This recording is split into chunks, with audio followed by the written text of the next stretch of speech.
Today I will teach you the very important topic tense. And welcome to my YouTube channel English tutorial. Myself Kev.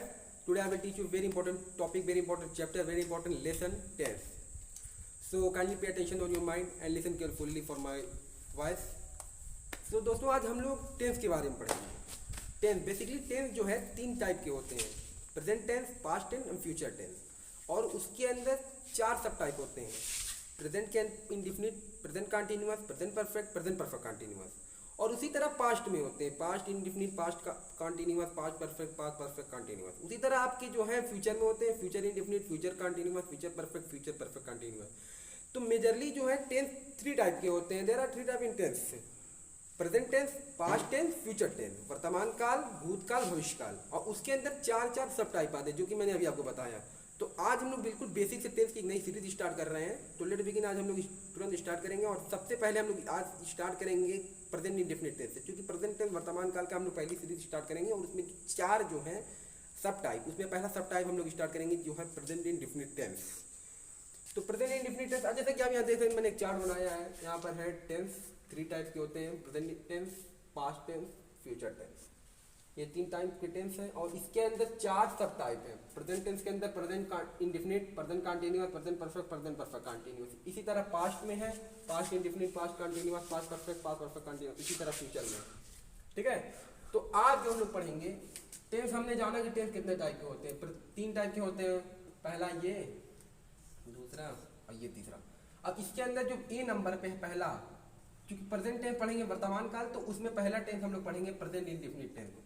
तो आज हम लोग start करेंगे present indefinite tense. इसके बाद उसी तरह फिर प्रेजेंट कंटीन्यूअस चलेगा, फिर प्रेजेंट परफेक्ट चलेगा, फिर प्रेजेंट परफेक्ट कंटीन्यूअस, फिर प्रेजेंट का चारों पढ़ने के बाद फिर हम लोग पास्ट का चारों, फिर फ्यूचर का चारों, उसके बाद फिर active passive narration etcetera verb आगे सब चीजें. चलिए आज स्टार्ट करते हैं हम लोग present indefinite tense. Present indefinite tense होता क्या है, इसकी पहचान क्या है, how to translate sentences in present indefinite tense according to translation, according to tense, according to sentence, according to verb, according to object. ठीक है. तो लेट्स बिगिन स्टार्ट करते हैं. तो हम मैं यहाँ पे लिखता हूँ प्रेजेंट इंडेफिनिट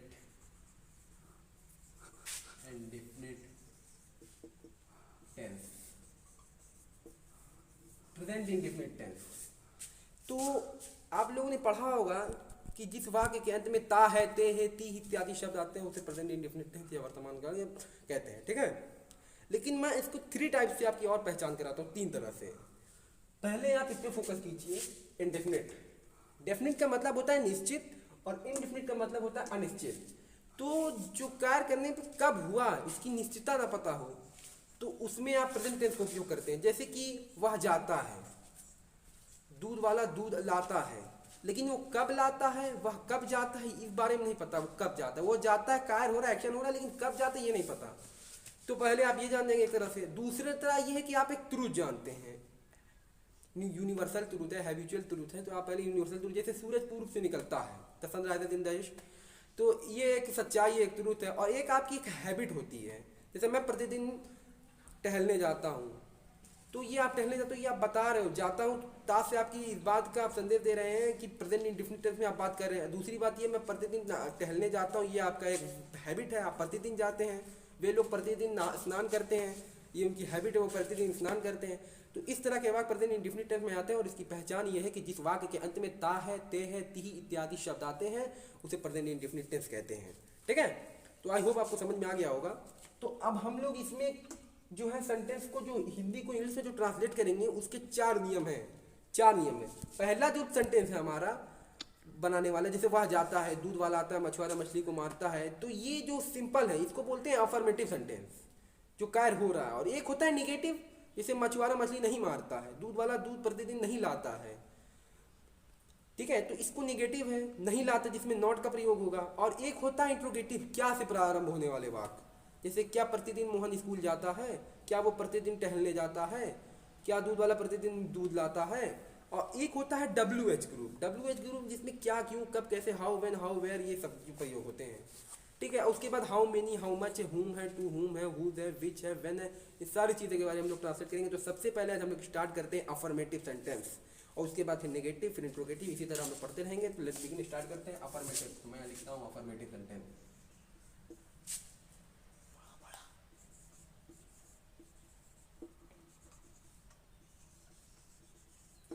ये ए है, अफर्मेटिव सेंटेंस, ठीक है। अफर्मेटिव सेंटेंस, सकारात्मक वाक्य। सकारात्मक वाक्य बनाने की कुछ नियम है, एक स्ट्रक्चर मैं आपको दूर फॉर्मूला टाइप, उस पर आप वाक्य को रखेंगे, आपका तुरंत तुरंत ट्रांसलेट हो जाएगा, ठीक है। तो अगर आपको अफर्मेटिव सेंटेंस किसी भी वाक्य को बनाने के लिए बेसिकली आपको क्या चाहिए, तीन चीज की हमेशा जरूरत होती है किसी भी वाक्य को ट्रांसलेट करने के लिए, सब्जेक्ट, वर्ब और ऑब्जेक्ट। इन तीनों चीज पर अगर आपका फोकस है तो आप किसी भी टेंस को बना ले जाएंगे। तो अगर मैं अफर्मेटिव में कुछ सेंटेंसेस उठाऊं, जैसे कि राम प्रतिदिन स्कूल जाता है, मैं यहाँ लिख रहा हूं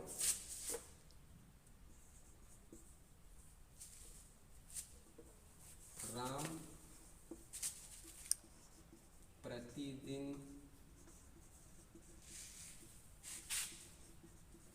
स्कूल जाता है। मैंने यहाँ लिखा राम प्रतिदिन स्कूल जाता है, ठीक है। तो अगर आप इस वाक्य को इंग्लिश में ट्रांसलेट करना चाहेंगे, क्योंकि जाता इस बात की पहचान होती है कि प्रेजेंट इंडेफिनिट टेंस का और अफर्मेटिव सेंटेंस है, तो इसमें आपको सबसे पहले सब्जेक्ट फोकस करना पड़ेगा, उसके बाद वर्ब और उसके बाद ऑब्जेक्ट। तो आप सब्जेक्ट क्या है इसमें, कौन कार्य कर रहा है, राम कहाँ जा रहा है, विद्यालय जा रहा है, तो इसमें राम पे आप फोकस करेंगे तो आपको पता चलेगा ये सब्जेक्ट, ठीक है। तो सबसे पहले आप राम की इंग्लिश लिखेंगे, तो आपने लिखा राम, राम प्रतिदिन स्कूल जाता है। उसके बाद मैंने कहा वर्ब, वर्ब कहा तो वर्ब क्या है, जाता है, जाते की अंग्रेजी क्या है, गो। अच्छा, आपको जो है तीनों फॉर्म याद करना होगा, first form, second form, third form, क्योंकि बेसिकली इसमें प्रेजेंट इंडेफिनिट में तो आपका फर्स्ट फॉर्म यूज हो जाएगा, लेकिन प्रेजेंट कंटीन्यूअस से आपको फर्स्ट फॉर्म में आईएनजी लगा दी, इसको फोर्थ फॉर्म कहते हैं। उसके बाद प्रेजेंट परफेक्ट में आपको थर्ड फॉर्म की जरूरत पड़ेगी। तो इस तरह की आपकी जरूरत पड़ेगी, तो आपको first form, second form, third form तीनों याद होना चाहिए। ही, गो, वेंट, गोन, गोइंग, ये पूरा इस तरह याद होना चाहिए। स्लीप होता है, स्लेप्ट होता है, स्लेप्ट होता है, उसका दोनों फॉर्म, स्लेप्ट होता है सेकंड थर्ड, उसके बाद sleeping, weep, wept, wept, weeping, इस तरह बात, बात, बाथिंग, ठीक है। तो राम प्रतिदिन स्कूल जाता है, तो जाता है तो मैंने कहा था सब्जेक्ट के बाद वर्ब, वर्ब आप लिखेंगे जाता है, जाने की अंग्रेजी क्या है, गो, गो। तो गो क्या ये सही है, मैं राइट, नहीं ये सही नहीं है, बिकॉज गो जब आपका सिंगुलर सब्जेक्ट होगा तो आपका वर्ब भी सिंगुलर होगा, और जब आपका सब्जेक्ट प्लूरल होगा तो वर्ब भी प्लूरल होगा। तो सब्जेक्ट यहाँ सिंगुलर है, तो जब वर्ब को प्लूरल बनाएंगे तो उसमें एस अथवा यस जोड़ देंगे। तो क्योंकि आपका सब्जेक्ट एक है, सिंगुलर है, तो यहाँ पर वर्ब को जब आप सिंगुलर बनाएंगे तो इसमें एस अथवा यस जोड़ देंगे। तो ये हो गया Ram goes to school, object आपका है टू स्कूल, टू स्कूल। प्रतिदिन जाता है, डेली, डेली, एवरी डे भी लगा सकते हैं, पर डे भी लगा सकते हैं, ठीक है। तो राम प्रतिदिन स्कूल जाता है, Ram goes to school daily. अगर आपको अभी भी नहीं समझ में आया, अभी भी मैं आपको मतलब सब्जेक्ट, वर्ब, ऑब्जेक्ट, तीन चीज पे आप फोकस करेंगे तो आपका बन जाएगा। लेकिन अगर आपको अभी भी समझ में रहा, राम प्रतिदिन स्कूल जाता है, राम की इंग्लिश जाता है, वर्ब लाया मैं गोज, क्योंकि इसमें ईएस लगा बिकॉज ये सिंगुलर सब्जेक्ट है, तो सिंगुलर के साथ मैंने आपको बताया कि एस अथवा ईएस, वर्ब को सिंगुलर में बदलेंगे तो एस अथवा ईएस लगा देंगे, और जब प्लूरल में तो एस अथवा ईएस हटा देंगे। उसके बाद आपने ऑब्जेक्ट लिखा, फिर प्रतिदिन डेली आपने लिखा, ठीक है। अगर इसके बाद मैं आपको बिल्कुल इजी, इससे भी इजी बताता हूँ आपको, ये देखिए, बस आपको यहाँ पर फोकस करना है। स्ट्रक्चर देखिए आप, स्ट्रक्चर, स्ट्रक्चर आप देखिए, स्ट्रक्चर ये है इसका कि सबसे पहले सब्जेक्ट प्लस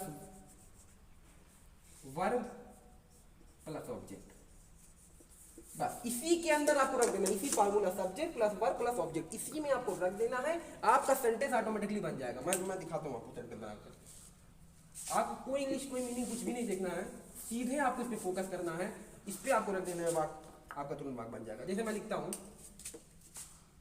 एक वाक्य लिखता हूं मैं, दूध वाला प्रतिदिन दूध खरीदता है,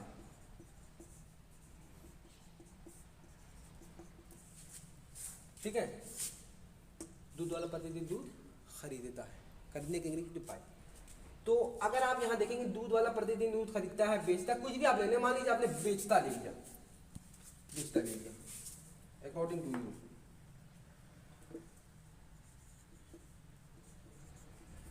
उसकी अंग्रेजी बाई थी, इसकी अंग्रेजी सेल है, जो भी आप लिखना चाहो, ठीक है। तो दूध वाला प्रतिदिन दूध बेचता है, ठीक है।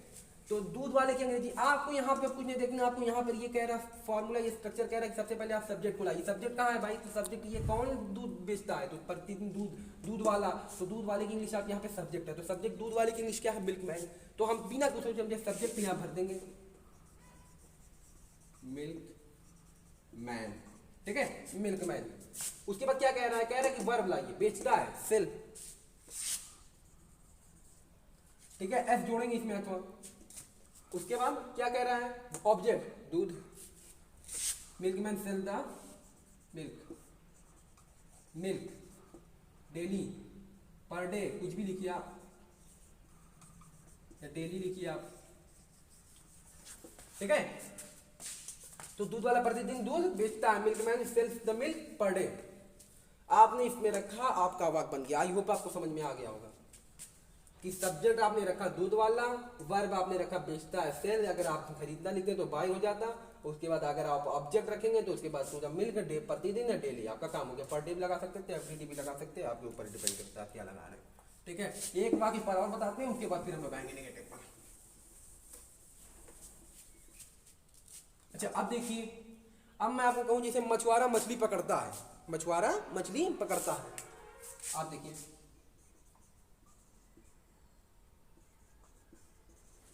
मछुआरा मछली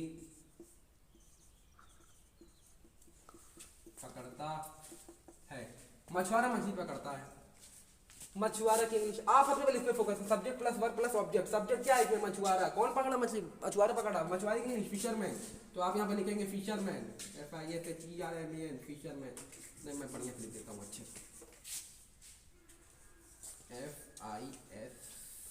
FISHER, फिशरमैन, ठीक है, फिशरमैन हो गया। वर्ब पकड़ता है, कैच, ये TCH होता है इंग्लिश। अच्छा क्या ये सही है? नहीं, क्योंकि ये सिंगुलर सब्जेक्ट है, तो इसमें सिंगुलर जब वर्ब को आप बनाएंगे तो एस अथवा ये जोड़ देंगे, तो आपने एस जोड़ दिया, कैच हो गया। उसके बाद यहाँ पे कह रहे ऑब्जेक्ट लाइए प्लस ऑब्जेक्ट, यानी वर्ब के बाद तुरंत ऑब्जेक्ट जोड़िए, मछली आपने लगा दिया यहाँ पर, कैच द फिश। आप दा लगाइए या ना लगाइए, आपके ऊपर है, नहीं भी लगाएंगे तो कोई सेंटेंस रॉन्ग नहीं होगा, आप यहाँ दा मिटा भी सकते हैं, ठीक है। तो मछुआरे का अच्छा लगता है थोड़ा, मछुआरा मछली पकड़ता है, फिशरमैन कैच द फिश, ठीक है। चोर पुलिस को पकड़ती है, चोर पुलिस चोर को पकड़ता है। आप चोर पुलिस को नहीं, पुलिस चोर को पकड़ता है, ठीक है। तो अगर आप उस वाक्य को बनाना चाहें तो आप बना सकते हैं। देखिए मैं इस वाक्य को उठाया हूं बिकॉज मैं आपको बता दूं, मैं भी बताता हूं। देखिए पुलिस चोर को पकड़ती है, दोनों की इंग्लिश चल रही है। वहां मछली पकड़ रहा था मछुआरा, तो कैच आ रहा था, यहाँ पर चोर को पकड़ रहा तो उसकी इंग्लिश कैच ही होगी, ठीक है। पुलिस सब्जेक्ट हमने पुलिस ही है, पकड़ने काम कौन कर रहा है? पुलिस ना, तो पुलिस कर दिया, पकड़ती है कैच, किसको? ऑब्जेक्ट चोर, द थीफ, ठीक है, थीफ। अच्छा अब आप बताइए यहाँ पे मैंने एस नहीं लगाया, क्यों नहीं लगाया? वो इसलिए कि पुलिस को हमेशा प्लूरल में रखते हैं, क्योंकि पुलिस कभी एक नहीं होगी, पकड़ रही दौड़ को दौड़े तो डेफिनेट बात है कि कई लोग होंगे, ठीक है। तो police catch the thief her sentence में, अगर आप पास्ट परफेक्ट में जाएंगे या प्रेजेंट परफेक्ट में जाएंगे, तो अगर आप कहेंगे पुलिस चोर को पकड़ चुका है, पुलिस ने चोर को पकड़ लिया, या पुलिस चोर को पकड़ चुका है, तो वहां पे आप पुलिस के साथ हैव का यूज करेंगे, ना कि हैज का। Police have caught the thief, ठीक है। तो चूंकि अभी आप प्रेजेंट इंडेफिनिट में है, तो चूंकि यहाँ पे एस अथवा एस नहीं लगाएंगे, इसको प्लूरल में ही रखेंगे, प्लूरल, ठीक है। Police catch the thief, police चोर को पकड़ती है, ठीक है। तो अब आई होप आपको समझ में आ गया होगा। अब हम लोग निगेटिव सेंटेंस पे आते हैं, ठीक है। इसका स्ट्रक्चर मैं यहाँ पे मिटाता हूँ, इसका नया स्ट्रक्चर लिखूंगा मैं। तो अब हम लोग नए स्ट्रक्चर पाएंगे निगेटिव सेंटेंसेस। इसका सिंपल सेंटेंस भी आप जान लीजिए, सिंपल बिल्कुल अफर्मेटिव का। जैसे मैं कहूँ वह जाता है, वह जाता है, वह जाता है। राम खाता है, राम खाता है। या जरा अपने कमेंट बॉक्स में मुझे बताइए जरूर। तीसरा, मोहन पढ़ता है, मोहन पढ़ता है। ये 3 वाक्य हैं। मैं आपको बहुत ईजी, इसमें तो ऑब्जेक्ट भी नहीं है, सिर्फ सब्जेक्ट और वर्ब का यूज करना है उसी स्ट्रक्चर पर, सब्जेक्ट प्लस प्लस। आप इसको जरा बना के कमेंट डाउन बॉक्स में जरा लिखिए, ठीक है। वह जाता है, राम खाता है, मोहन पढ़ता है। बहुत ईजी, बहुत ईजी, मैंने बहुत हल्का वाक्य दिया आपको।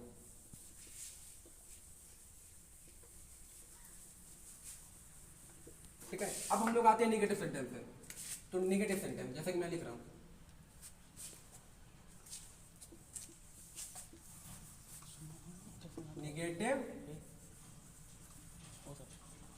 Negative sentence. तो निगेटिव सेंटेंस देखिए, निगेटिव सेंटेंस का क्या है। हाँ, मैं सेंटेंस के स्क्रीन थोड़ा से लिख SENTENC, ठीक है, बता के लिख दूं निगेटिव सेंटेंस, यहाँ लिख देता हूँ सेंटेंस SENTENC, ठीक है। अच्छा, अब आप इसमें निगेटिव सेंटेंस देखिए। निगेटिव मैं पहले स्ट्रक्चर लिख देता हूँ यहाँ पर, आपका स्ट्रक्चर देखिए, ठीक है। स्ट्रक्चर देखिए आप, इसमें सबसे पहले आप सब्जेक्ट को चुनेंगे। वाक जब आप लिखेंगे तो सबसे पहले सब्जेक्ट, उसके बाद डू या does according to subject, plus not, plus verb और प्लस ऑब्जेक्ट, ठीक है। सब्जेक्ट डू अथवा does plus not plus verb plus object. Verb का मैं यहाँ भी लिखा हूँ। तो अगर आप इसको बनाना चाहेंगे तो कैसे बनाएंगे, जैसे दूध वाला प्रतिदिन दूध नहीं लाता है, मछुआरा प्रतिदिन मछली नहीं पकड़ता है, चोर पुलिस को नहीं पकड़ती है, मैं प्रतिदिन बाजार नहीं जाता हूँ, मोहन प्रतिदिन स्कूल नहीं जाता है, गीता प्रतिदिन स्कूल नहीं आती है।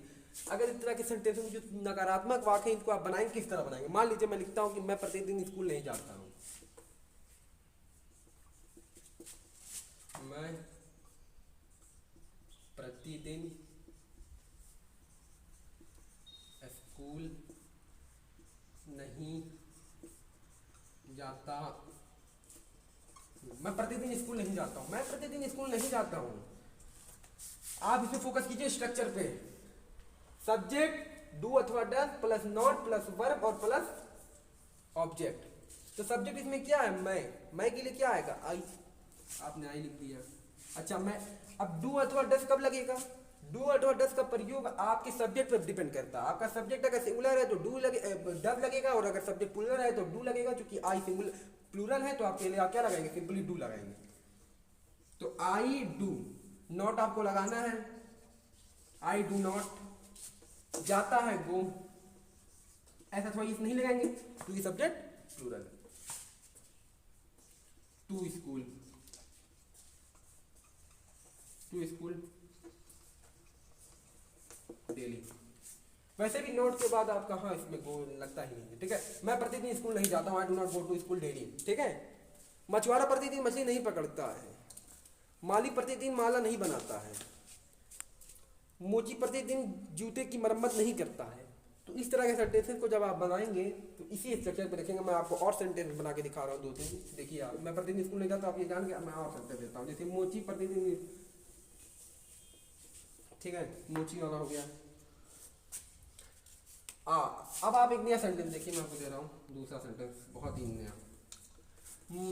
दूध वाला प्रतिदिन दूध नहीं लाता है, मछुआरा, कुछ सिंपल लेते हैं ना, राम प्रतिदिन टहलने नहीं जाता है, ठीक है। जैसे आप समझ जाइए, उसके बाद सेंटेंस तो बहुत है। राम प्रतिदिन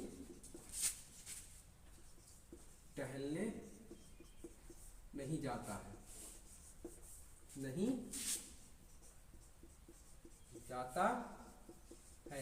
राम प्रतिदिन टहलने नहीं जाता है, इसको कैसे बनाएंगे, हाउ टू ट्रांसलेट, कैसे ट्रांसलेट करेंगे। राम प्रतिदिन टहलने नहीं जाता है, तो सबसे पहले आप राम सब्जेक्ट फोकस करेंगे, structure according to structure. Subject Ram, Ram affirmative में राम वाला कोई वाक्य लिया था, डू या डज लगेगा, बताइए। डज लगेगा बिकॉज ये सिंगुलर सब्जेक्ट है। मैंने आपको पहले बताया कि जब सिंगुलर रहेगा तो डज और प्लूरल सब्जेक्ट रहेगा तो डू लगेगा। उसके बाद आप नॉट लगा देंगे। यहाँ पर देखते आपको जरा भी माइंड नहीं लगाना, बस स्ट्रक्चर देखना है। राम डज नॉट टहलने वॉक,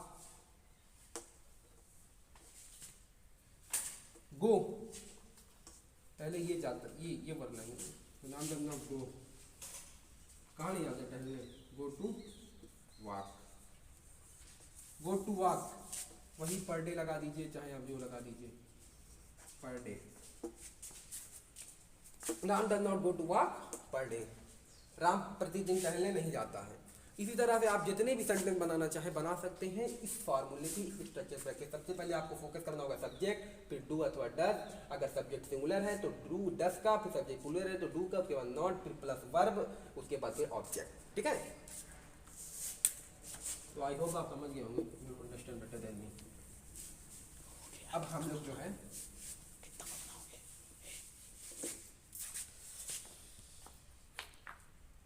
अब हम लोग नया सेक्शन देखेंगे इंट्रोगेटिव।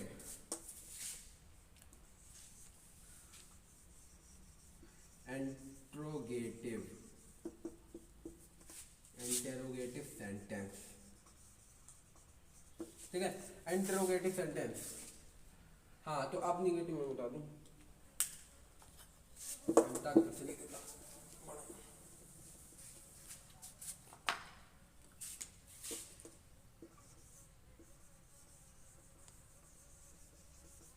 इंटरोगेटिव सेंटेंसेस, ठीक है। इंट्रोगेटिव सेंटेंस बनाने का तरीका ये है कि क्या से प्रारंभ, इसकी पहचान ये है कि जो वाक्य क्या से प्रारंभ होते हैं, जैसे क्या वह स्कूल जाता है, क्या गीता प्रतिदिन बाजार आती है, तो इस तरह के सेंटेंसेस को आप कैसे बनाएंगे वो मैं दिखाता हूँ आपको। हाँ, इसका स्ट्रक्चर आप देख लीजिए, स्ट्रक्चर देखिए, बस स्ट्रक्चर देखिए। इसका स्ट्रक्चर ये है कि सबसे पहले आप इसमें डू अथवा डज पहले लाएंगे, डू अथवा डज पहले लाएंगे, उसके बाद plus subject plus verb plus object. ये इसका फॉर्मूला, ये इसका स्ट्रक्चर है, इसी पे आपको रखना है, वाक आपका बन जाएगा। मैं आपको वाक बनाकर दिखाता हूँ। जैसे पहला वाक मैं लिखता हूँ, क्या राम प्रतिदिन बाजार जाता है, क्या राम प्रतिदिन बाजार जाता है। मैं पूछ रहा हूँ किसी से, क्या राम प्रतिदिन बाजार जाता है। तो इस तरह के वाक्य कैसे बनाएंगे। और हाँ, यहाँ पर आप क्वेश्चन मार्क जरूर लगाएंगे। तो क्या डू अथवा डज पहले लाएंगे according to structure, according to rule. तो डज लाएंगे या डू लाएंगे, तो आप सबसे पहले सब्जेक्ट पे फोकस करेंगे। सब्जेक्ट यहाँ, तो सब्जेक्ट ये राम है ना, तो राम सिंगुलर सब्जेक्ट है, तो आप यहाँ पे सबसे पहले डज को उठाएंगे, तो आप यहाँ लिखेंगे DOES डज, उसके बाद राम लिखेंगे, राम, उसके बाद आप लिखेंगे वर्ब, सब्जेक्ट हो गया, उसके बाद हेल्पिंग वर्ब हो गया, इसको हेल्पिंग वर्ब बोलते हैं, सब्जेक्ट, उसके बाद वर्ब। वर्ब क्या है आपका, जाता, go. Does Ram go to market, या बाजार भी इंग्लिश में आता है, मार्केट, डेली, ठीक है। क्या राम प्रतिदिन बाजार जाता है, does Ram go to market daily. और सेंटेंस आप देखिए, और सेंटेंस दिखाता हूँ इसी फॉर्मूले पर।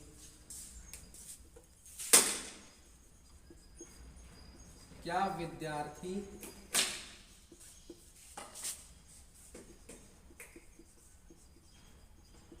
कोचिंग जाते हैं,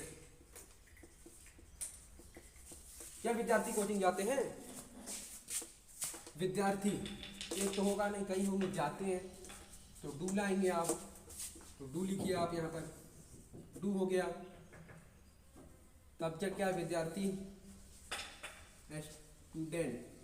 स्टूडेंट, मैं भी एक स्टूडेंट ही हूँ। कोचिंग जाते हैं, गो टू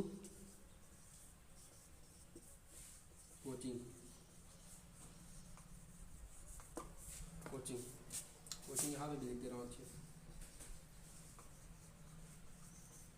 कोचिंग, ठीक है। तो आई होप आपको समझ में आया होगा कि जब सेंटेंस प्रेजेंट इंडेफिनिट में क्या से प्रारंभ होते हैं, जैसे क्या विद्यार्थी कोचिंग जाते हैं, क्या राम प्रतिदिन बाजार जाता है, क्या वे लोग प्रतिदिन स्नान करते हैं, क्या मैं प्रतिदिन स्कूल जाता हूँ। तो इस तरह के जब सेंटेंसेस को आप बनाएंगे तो इसमें डू अथवा डज को पहले लगाएंगे, उसके बाद सब्जेक्ट लगाएंगे, उसके बाद वर्ब लगाएंगे, उसके बाद ऑब्जेक्ट लगाएंगे, ठीक है। जैसा कि आपने इस भाग में बनाया, आपने लिखा क्या विद्यार्थी कोचिंग जाते हैं, तो क्या विद्यार्थी जब आपने सब्जेक्ट पर फोकस किया तो आपको पता चला ये प्लूरल सब्जेक्ट है, विद्यार्थी एक से ज्यादा है, तो आपने डू का प्रयोग किया, डू लिखा, उसके बाद सब्जेक्ट आपने लिखा अकॉर्डिंग टू स्ट्रक्चर, आपने स्टूडेंट लिखा, उसके बाद वर्ब लिखा, गो लिखा टू कोचिंग, ठीक है। तो आपका ये सेंटेंस बनके तैयार हो गया। तो बिल्कुल इजली आप जो है आई होप आप समझ रहे होंगे। तो इस तरह के सेंटेंसेस जो है आप बना लेंगे। एक दो वाक आप और देखिए। तीसरा वाक देखिए, क्या गीता प्रतिदिन बाजार आती है?